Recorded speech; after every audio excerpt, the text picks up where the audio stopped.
All right. This is 1776, what football will look like in the future. Table read. We're starting Act 2, Scene 17.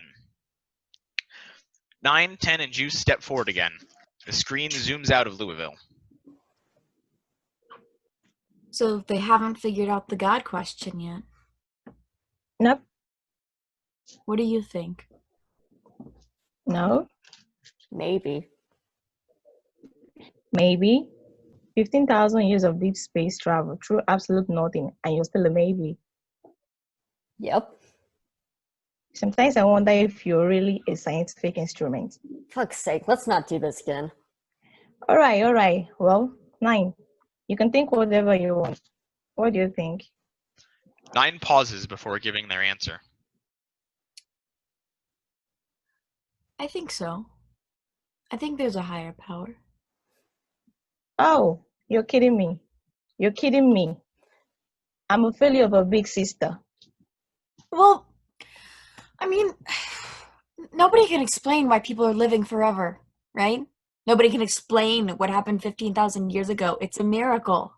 Well, okay, to be fair, listen, I'm going to argue against myself here. That's the privilege of saying maybe. Is that a miracle? Yeah, I guess it is. But so is life in the first place. I mean, hell, pull it back way further than that. The mere fact that anything exists is a miracle in the first place. Imagine if nothing ever existed in the universe except for a pebble. It's surrounded by nothing, and it never does nothing at all. Why? Why does it exist?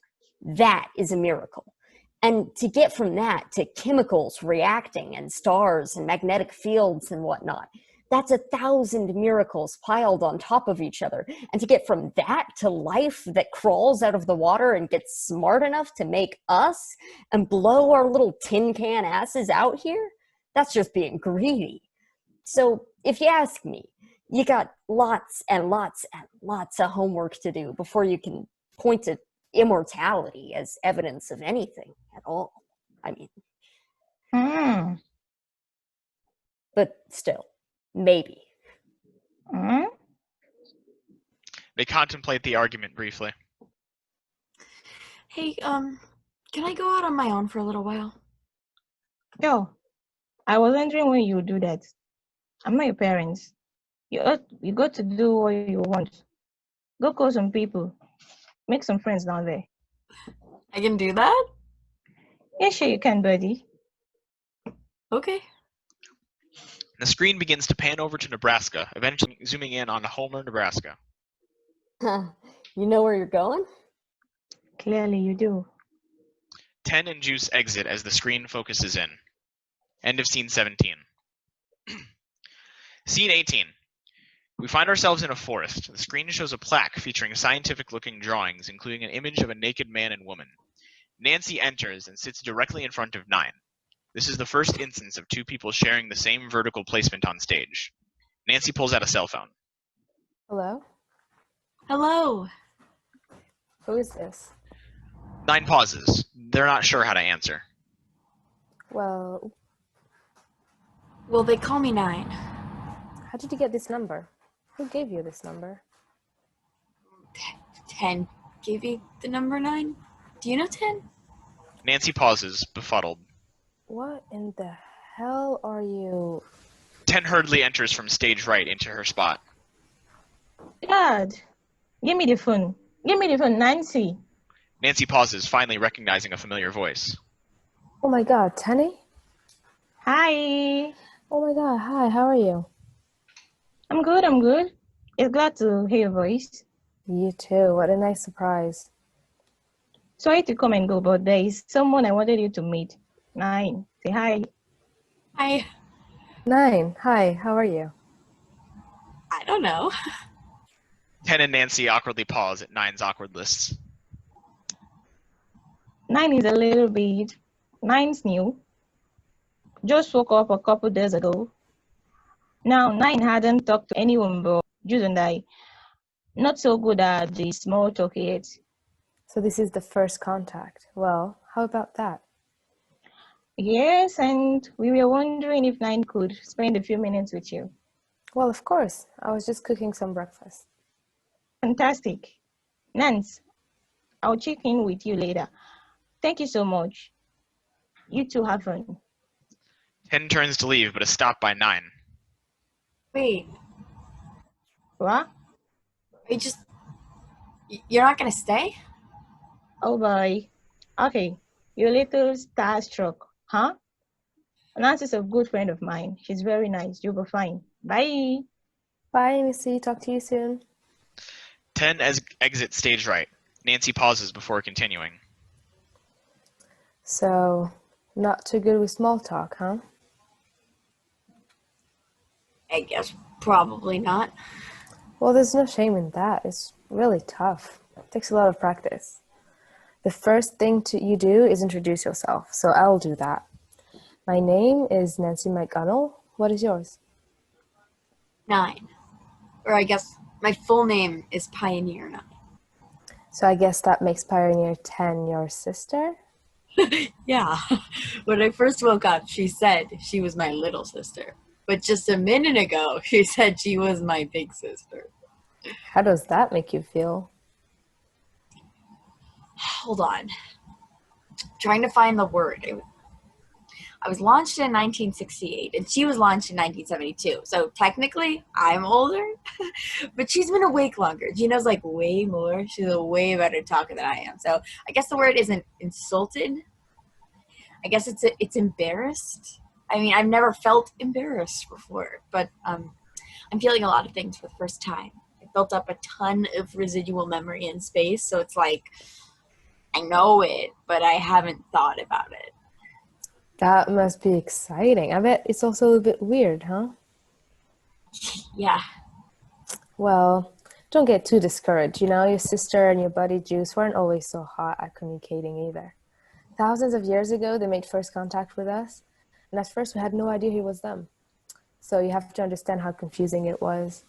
After an eternity of total silence from the universe, we finally received a clear transmission from somewhere, and we had no idea where it was coming from. You want to know the very first thing they said? What? Fart. The lights dim on 9 and Nancy as 10 and Juice enter into their respective positions. This is a flashback. Communications log. Pioneer 10, Jupiter Icy Moons Explorer. Page 4818786131 out of 83716391882. Come on. This is the first contact with humanity we're talking about. Far too much responsibility to just throw it away on a dumb job. No, absolutely not. It'll be funny. Do you have any idea how frightening humankind will be? They have probably forgotten we are even out here. They're going to think we are extraterrestrial or godlike figure or something. We need to approach this very, very delicately. They'll be fine. Just say fart. Okay, every day for a year, just transmit the message fart and never answer them. Well, actually, wait, do it every day at 4:10. So like fartin', 4:10, fartin', get it? You're unbelievable. Come on, it ain't like they don't have it coming. I mean, they drew a dick on you. They drew a picture of a dude butt-ass naked, and he's waving like, hi, I got a dick, look at my dick. And then they bolted it to your ass and blew you into space. This plaque is of scientific importance. Lol, man, they drowned the East Coast and killed Google Reader. Fuck 'em. 10 and Juice exit. The lights come up again on 9 and Nancy. Oh, man. Oh, man! We were so frightened down here. It was something I'd never felt before, kind of amused and terrified at the same time. I think I know how you feel. I'm happy that you can know how I feel. So, you've got me, 9. What would you like to talk about? You're not busy or anything? Not at the moment. Is your game over? No, not yet. Hold on, just want to make sure I'm not being taped. Nancy checks her phone quickly. Okay, should be fine. Does the other team spy on you? They try to. Is that legal? Yeah, not very sportsman-like, but it is legal. A few years back, I got careless. I had the ball and we were running in misdirection. Had about 200 blockers on that play. I told them to all go southeast to try and draw defense. And then I snuck off and went northeast all by myself. Spent the night in a hotel in North Plate. Called my coach from the hotel phone. Turns out they had it taped. Next morning, I went out to get breakfast because, this was no fancy hotel. I wasn't in the mood to eat fruit out of a plastic cup. By the time I got back to my room, the ball was gone. From then on, I always used the room safe every time I stayed at a hotel. So that was a fumble? They ran it all the way back, too. That was the first core of the game. It's 24-24 now. 9 doesn't respond as they look something up. 9? You there? Yeah, sorry. I was just looking up your route. I don't understand what you're doing. The screen shows Nancy's route over the past 2 days, from Seward to B and her current location in Homer. Look funny to you? Yeah. Well, a couple days back, I ran up into a twister that allowed me to... Oh, yeah, I saw. We were watching. Oh, fun. Yes, that twister blew me a few miles north. Good thing, too, because I had me just about totally surrounded. They would have tackled me for sure, and then it'd be back on the grind. You tuned in about at the right time. This game's been real slow in parts. We'll spend a week grinding out of a 1 mile drive and then return it over and downs, repeat over and over. Getting the sort of open field I've got right now is a real luxury. But more to your point, I'm really just trying to go where they're not. They've got defenders patrolling the end zone, but they're not as concentrated up here. I'm about 8,000 yards from the river now. I'm really close. This afternoon, I'll probably make a break for it. It seems weird to me that you'd want to be so close to a town.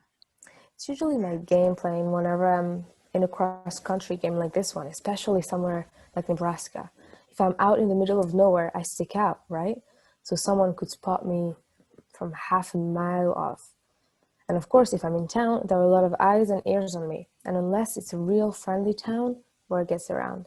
So I like to stay in periphery, just outside of town. That's where they forget to look. This is so far from my idea of football. Football's different things to different people.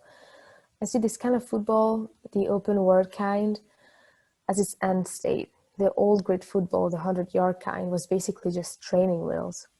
The game was always about the field, of course, the ground, the earth.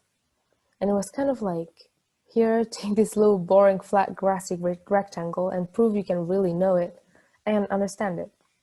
The screen shows an old football play in black and white. And they spent hundreds of years getting to know the hell out of it. And now, to me, football is a further exercise in getting to know and love this world, this planet, The actual ground. It's so rich with history. It's just embarrassing. I've been thinking the same thing. I was telling someone just the other day that I can barely walk 10 feet without sticking my foot into some kind of sacred ground where something special happened. Maybe a week ago, maybe 10,000 years ago.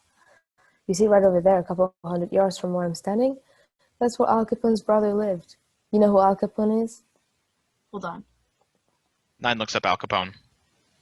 Yeah. His brother lived there. He was a prohibition agent for the government. Can you believe that? All this time, his brother was the most famous bootlegger in America, and he was doing the exact opposite. At war with each other like they were Greek gods of something. And of course, the town's named after Homer. Can't make that up. It's a funny world. So they're not here anymore? Oh, no. They passed long before the moment, when people stop passing on. They pause and reflect on the fact that people used to die. I was just thinking about people from back then. The people who lived just a little too soon to live forever. It's not fair. It's not. It's really not. Do you ever think about those people? I do. I think about them often. I was almost one of them. Really? Mm-hmm. I was about the last person in the wall you'd expect to see in front of you now. Star running back, I was not. A little after my 70th birthday, I got sick. The screen shows an old photo of Nancy before the moment in an antique frame. She is an old woman. And it was hard, it was painful. I was starting to think, well, pretty soon it's probably going to be my time. Couldn't get out of the house a whole lot. My daughter would come to visit, she was great, but she could only be there some of the time. So a lot of the time I just sit in my living room and watch TV. I started to watch football. Kind of grown up with it a little. But tell you the truth, I hadn't usually been much of a fan. But I got fixed up with a little satellite dish and I'd watch it every Sunday. I watched the Browns a lot. Oh, they're good. You were made in 1968? Yeah. You'd better check your residual memory. Okay. Oh, wow. I started watching them because my grandpa was always a big fan. They were bad. They were just stunk up the field every week. I think in 2006, they went 315, something like that. I loved that about them, you know. I'd flip around all the channels on the satellite box, and all the shows were about people winning, people getting happy endings. And even in sports, you know, even if a team was having a bad year, it was just kind of their turn to be bad. In a few years, they'd be good again. And I'm sitting on my sofa thinking, a lot of good that does me. I don't know anything about that kind of life. I don't need to see all the stories when I'm sitting in a dusty little house with an oxygen tank. I just don't need it. But the Browns, I knew they'd always be there. They'd always lose. I got up every morning, it hurt, and at night I'd go to bed. They'd get up every Sunday, get to the tarp beat out of them, and they'd show up the next Sunday to do it all again. I loved that. I loved them. I felt like I was one of them. Did they ever win the championship? The Super Bowl? Where? Yeah, what? Mhm. Oh, yeah. No, they never did. The miracle that didn't happen for them happened for me. I remember they gave me 3 to 6 months. Well, 3 months passed, then 6. And they drive me to the doctors, and doctors like, this is not adding up. So they send me to the hospital in the city, run all kinds of tests, and they're like, oh, well, it's happening to you too. And I said, what? And they said, nothing. Nothing? Nothing. I was getting better. Not even a few years later, I was all the way back to my old self. Those were wild days. For all of us, for everybody, they were wild days. And there's no way to know, of course, but I feel like that team carried me that far. That day was the finish line. I think that helped me carry me there. I've been thinking about what that's like, not existing. I mean, Well, I guess we'll never know. Dan and Juice are really broken up about the bulb. I know. I was so sad to hear about it. Truly tragic. Tragic. It meant a lot to me. I can only imagine what you all must be going through. They're more sad about it than me. I mean, it's like they're not used to saying goodbye to anything. No, none of us are. Best problem to have, I suppose. I guess so. You know, my grandpa had this big neon sign he always had in the family room. It said, Go Browns, on it in big letters, and had that brown helmet. I think he brought it home from one of his buddies at the bar or something. Couldn't say for sure. My grandma thought it looked tacky. I remember she'd always say, you can turn that thing on when I go to bed. That was the compromise. That night he passed away, I was staying the night. My grandma woke me up in the middle of the night and said the neighbor was coming by to watch me. That grandpa had passed on. He'd already taken him away. And in the middle of everybody running around, there were a few minutes there where I was just there by myself in the family room, and the sign was still on. And it just softly lit up the room in this beautiful sort of orangey brown.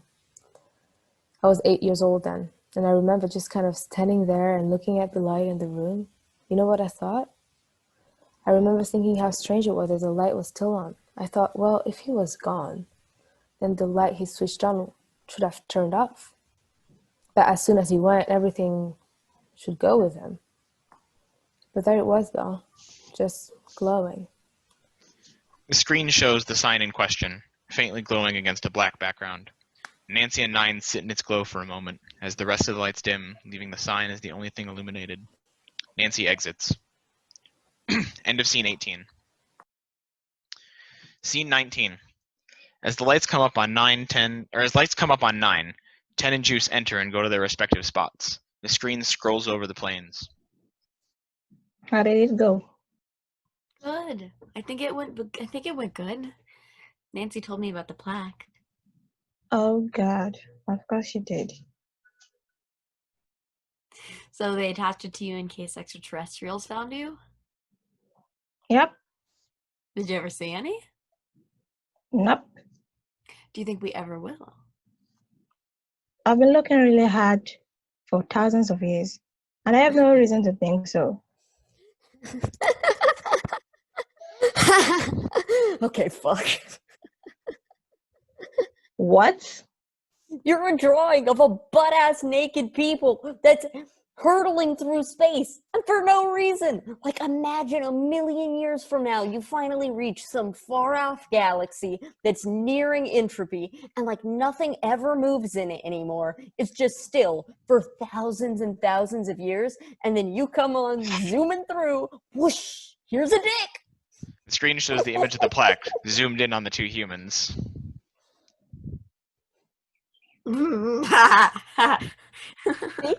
See? 9 likes my joke. Laugh it up. Laugh it up. You think you're so hilarious just because you're... Suddenly, the lights go out. The only thing the audience can see is a low battery image blinking on the screen. Everything is dark. Everything is quiet. 9 should fall on the floor here. After a moment, 10's voice cuts through the darkness. Ah, shit. 9? Buddy, don't freak out. This is normal. You're fine. You just need to recharge. Here, you got one. Yeah, I got like 1. Eat up, little buddy. A yellow bar joins the red one on the screen. The lights slowly come back on, and the audience can now see 9 on the floor. After another moment, the screen begins to zoom out from the plains. 9 slowly stands up. You lost your charge, that's all. I would have warned you. I just thought your capacity was going to be a little higher. You've got only a little power left. After that, you're going to have to charge up for a while. How long?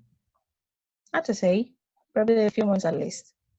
No, I mean, how long? How much time left on this charge? Oh, I don't know. A few minutes. Listen, it's no big deal. Juice and I have to shut you down for a while. Juice and I have to shut down all the time. See New York. The screen, now zoomed out enough to show all of America, begins to zoom into New York City. Oh, come on. It can wait. No, now. I have to see it. The screen takes another moment to scroll, and the probes stand in silence as it does. When it finally arrives in New York, it is a flooded sea of blue. The lights focused on the probe turn blue as well. As the screen scans over the city, building tops reach just above the water. More and more of the buildings appear. After a moment, Juice speaks.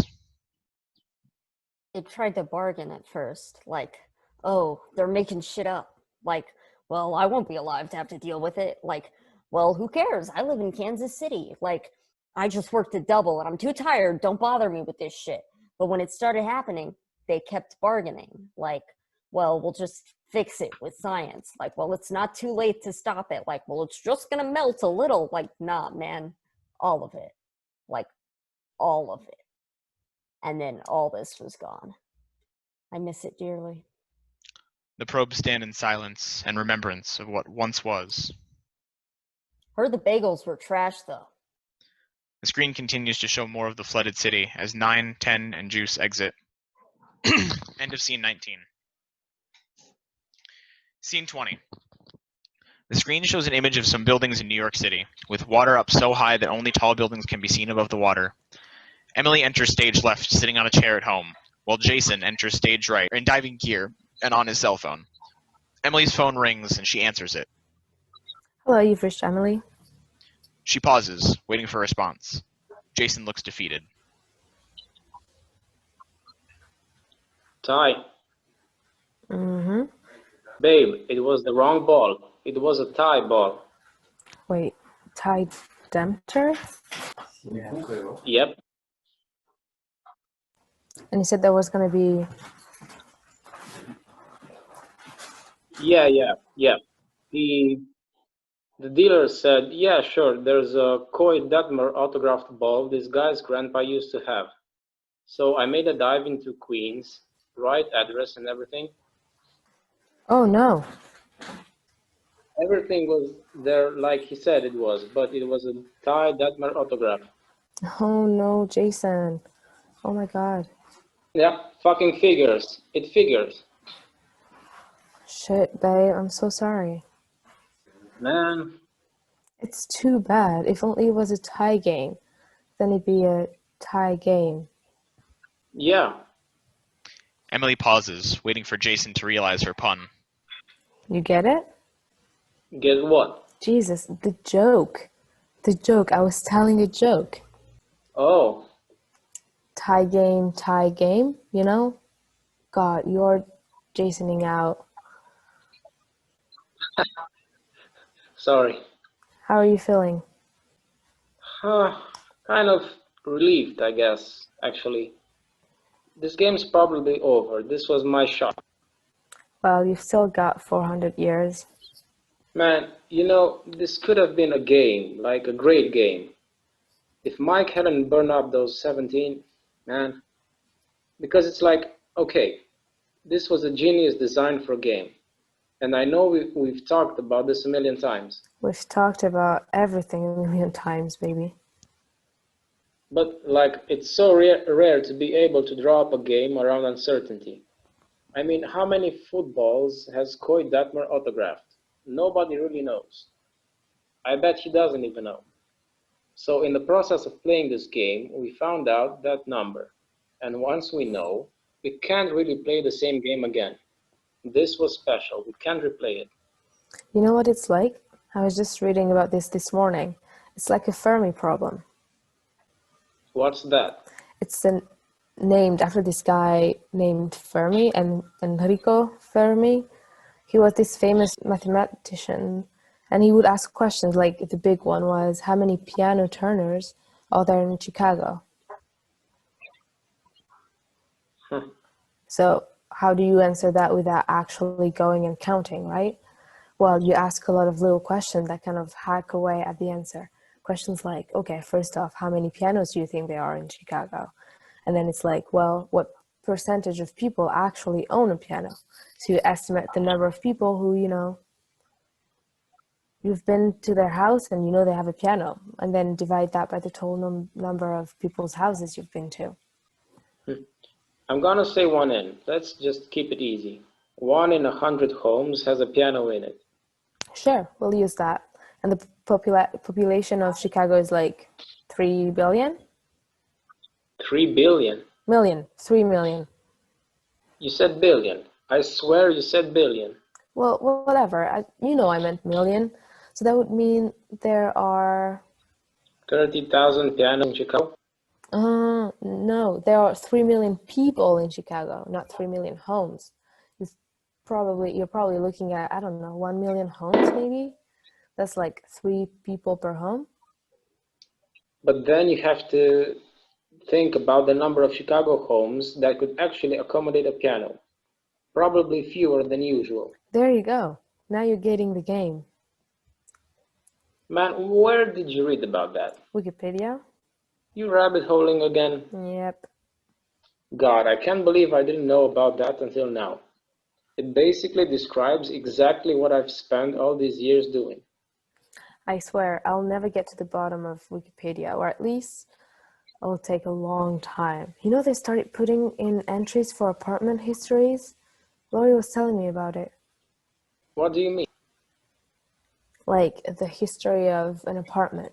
Like you can type in 123 whatever street, apartment 3, and it'll be this enormous history of everything that ever happened in that apartment. Ah. I thought it was kind of cool. So, how's New York? It's The screen shows another look over New York City, showing how much of it is completely underwater. it's good. I decided to take a swim over to Manhattan. I'm on a rooftop now. Wow, that's a hell of a swim. It is. I'd forgotten. It's easy to think, especially as an out-of-towner. It's easy to think, well, I'll just stop at a skyscraper every so often and catch my breath.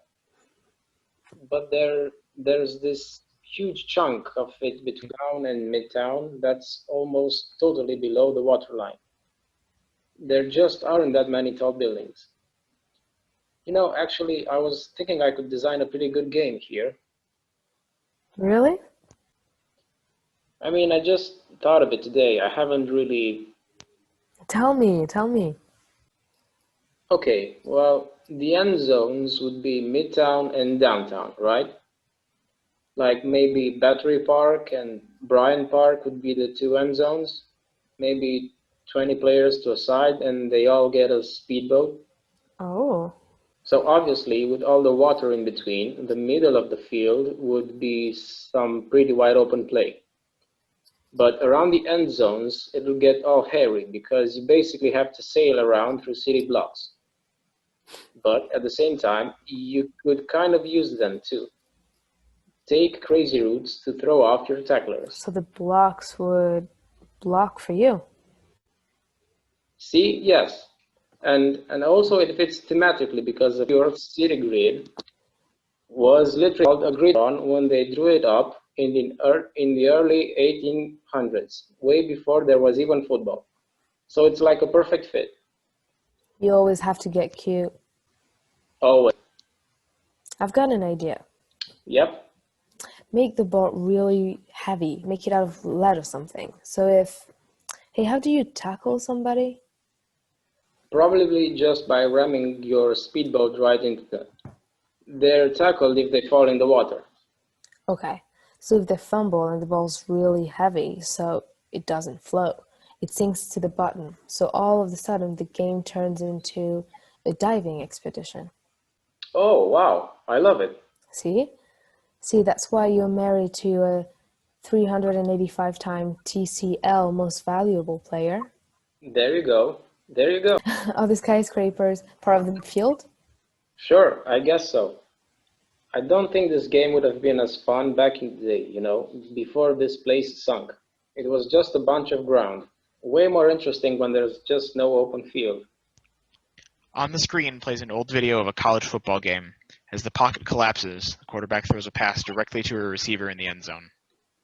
You should write that game. Seriously, you've got a good one. Maybe I will.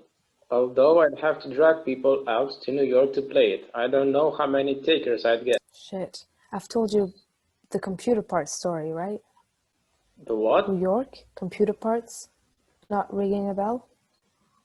If you have, I don't remember. Oh God, there's no way I haven't told you.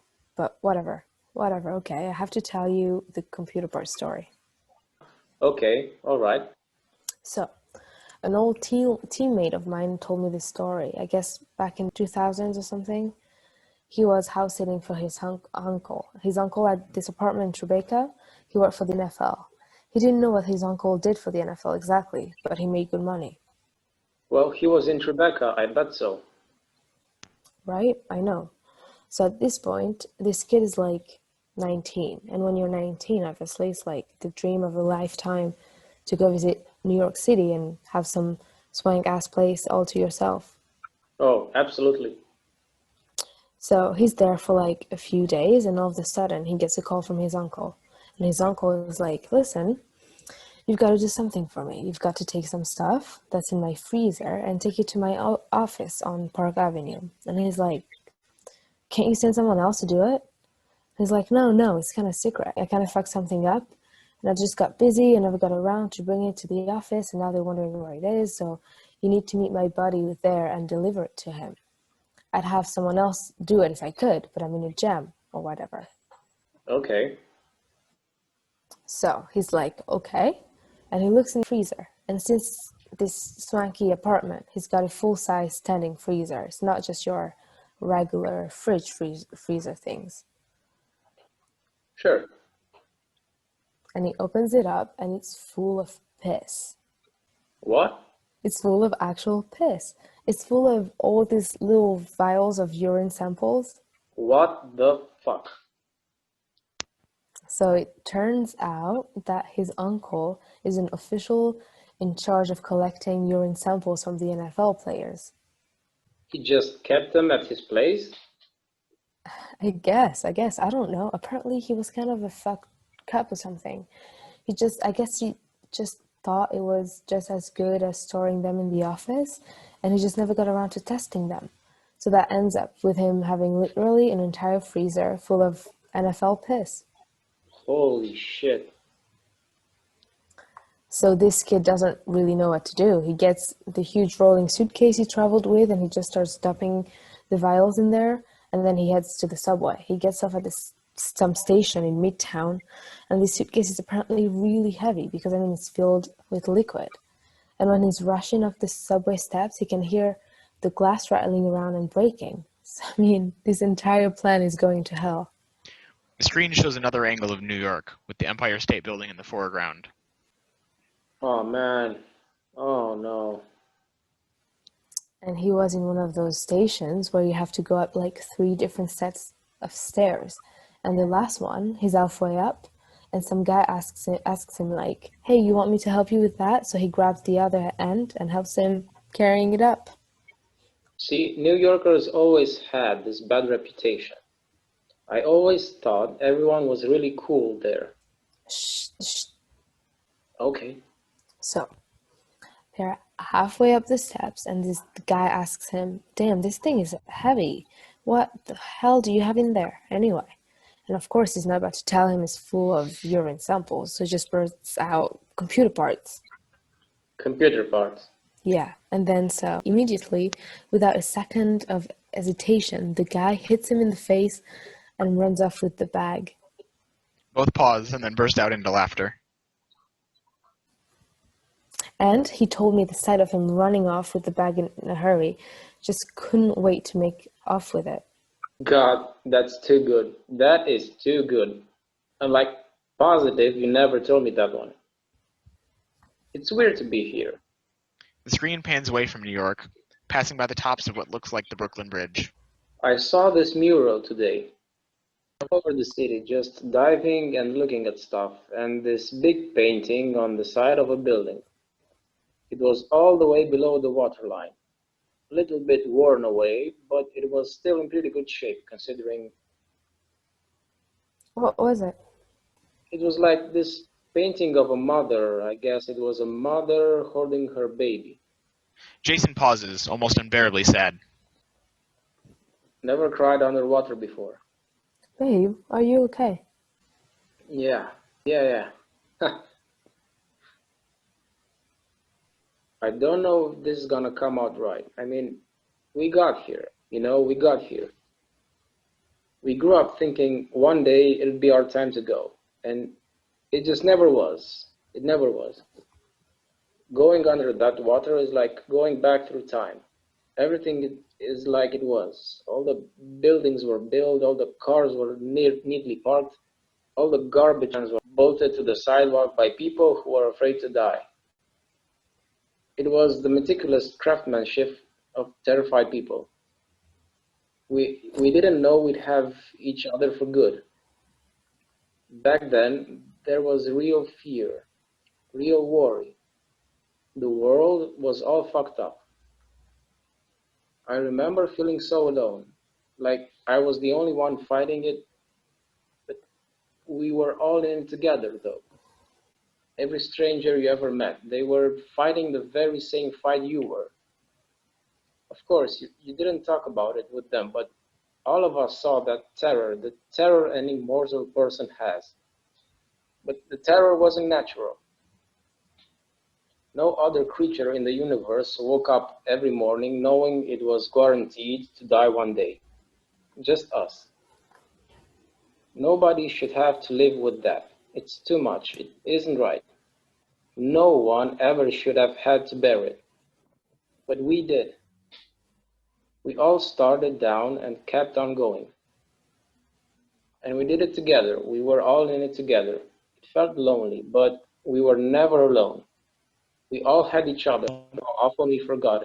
All of us. We always had each other. The screen shows the mural in question, a mother holding her baby, both displayed as a rainbow of colors. Jason and Emily exit as the lights on the stage dim. End of scene 20. Scene 21. 9, 10, and Juice enter into their respective spots on stage. The screen is black. So what do you think?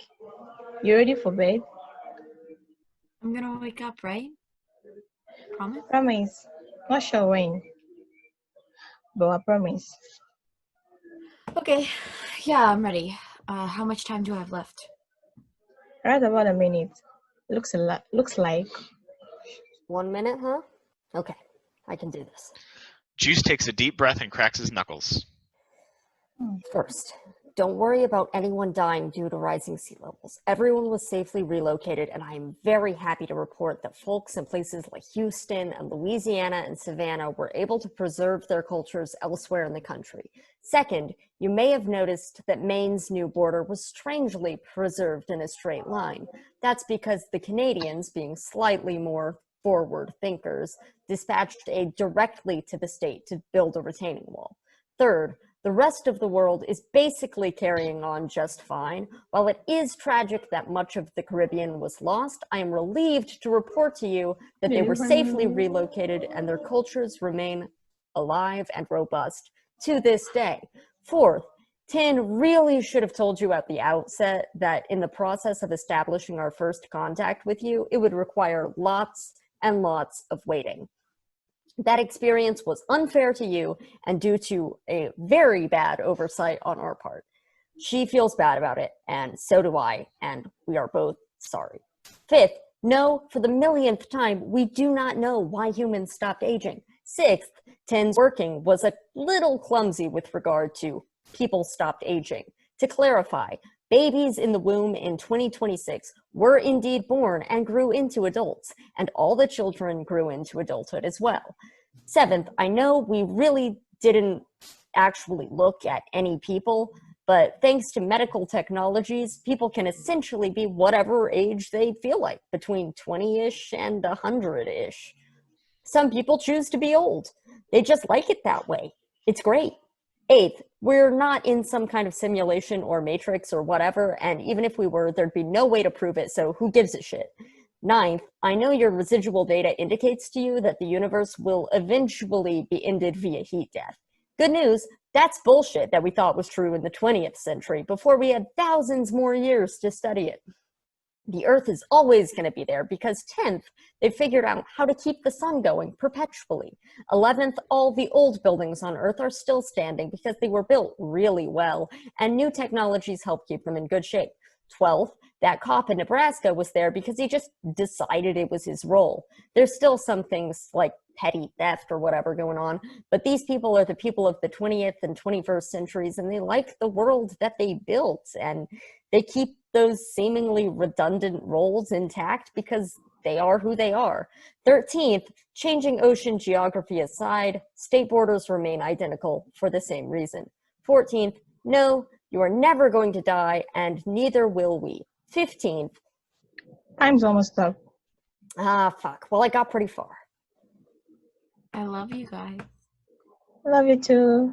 Love y'all too. I need to make a partition in my data storage. This is the end, right? The end of the story? We were almost at the end. It's for free play, buddy. Clock still zeros. It's after the end of the world. The lights go out. 9, 10, and Juice exit. End of scene 21. End of Act 2. Finn. Curtain call. During the curtain call, after 9, 10, and Juice have taken their bows, the voice can be heard saying the following lines. 9, 10, and Juice each step forward with when their respective line is read.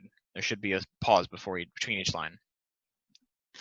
Pioneer 9 has not made contact with Earth since 1983. It is almost certainly not operational, but it is very likely to still exist. Pioneer 10 last sent signals to Earth in 2003. It is believed to be 10 billion miles from Earth and is traveling at nearly 27,000 miles per hour. JUICE, or Jupiter Icy Moons Explorer, is currently being developed by the European Space Agency. It is scheduled to launch in 2022.